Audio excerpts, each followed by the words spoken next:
In 1977, the great powers' attention shifted to the Horn of Africa. As regimes changed, so did alliances.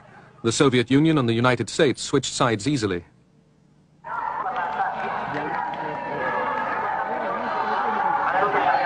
In Ethiopia, the emperor had been ousted and replaced by Marxists.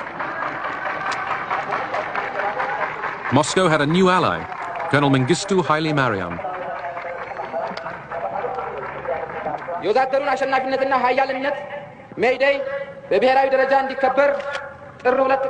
When the Soviets moved into Ethiopia to assist the communist dictator there, Haile Mariam Mengistu, I thought that this was a threat to the stability of Africa.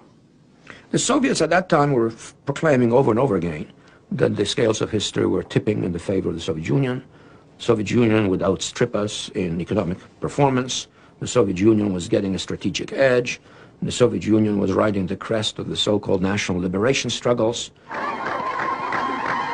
The new regime in Ethiopia turned against America.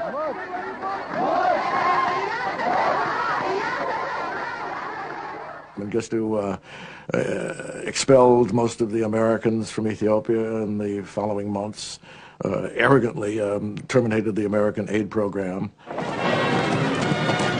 Neighboring Somalia had been a Soviet ally for years. Somalia's army was equipped with Soviet weapons.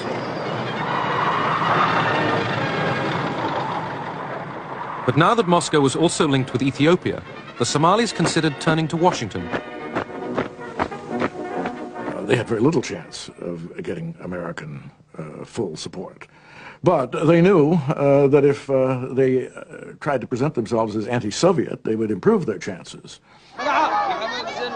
The Somalis turned against the advice of their Soviet ally and prepared for war with Ethiopia. But President Carter turned down their appeal for American arms. I thought that Somalia should not be permitted to succeed in trying to take Ethiopian territory, and I refused to give the Somali government any weapons. Nevertheless, in July 1977, the Somalis seized large tracts of the Ogaden Desert. The Soviets tried to stop the advance through diplomacy. Gromyko suggested joint mediation with the Americans. But Brzezinski rejected that, saying it would have legitimized the Soviet presence in the Horn of Africa. Brzezinski felt that the American presence was legitimate everywhere, but the Soviet presence wasn't.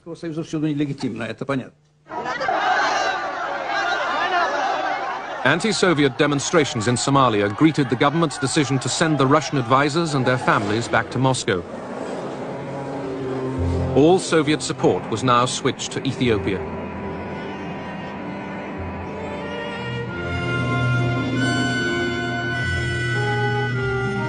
The Soviet Union began shipping in weapons and 15,000 troops to fight in Ethiopia.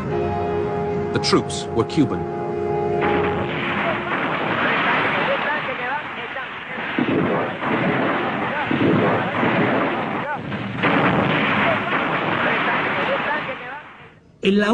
It was the only operation we conducted in full agreement with the Soviets. No such cooperation took place even in Latin America. Quite the opposite.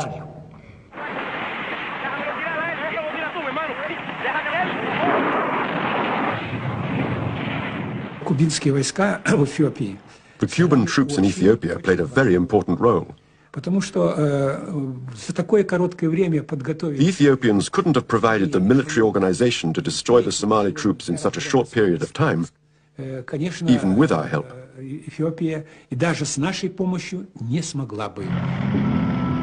With Cuban troops and Soviet support, the Ethiopians drove the Somalis out of the Ogaden. But Moscow wouldn't let the troops advance into Somalia. Among the Soviet military, we thought about occupying Somalia. But the Soviet government was right not to allow this, because it would have made our relations with countries like the United States of America, Great Britain and others more difficult.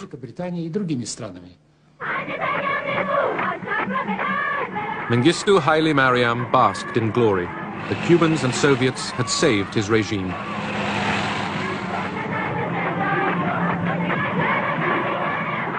In Washington, some saw the victory as proof that the Soviets were abusing détente.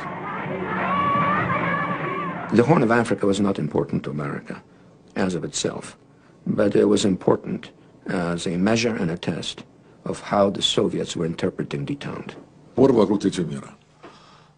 Quarrels about the Third World were getting blown out of all proportion.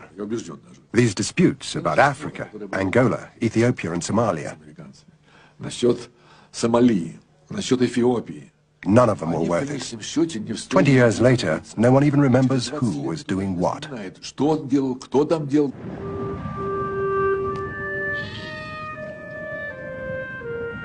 In the hunt for Cold War gains, the superpowers spawned an arms race in the developing world.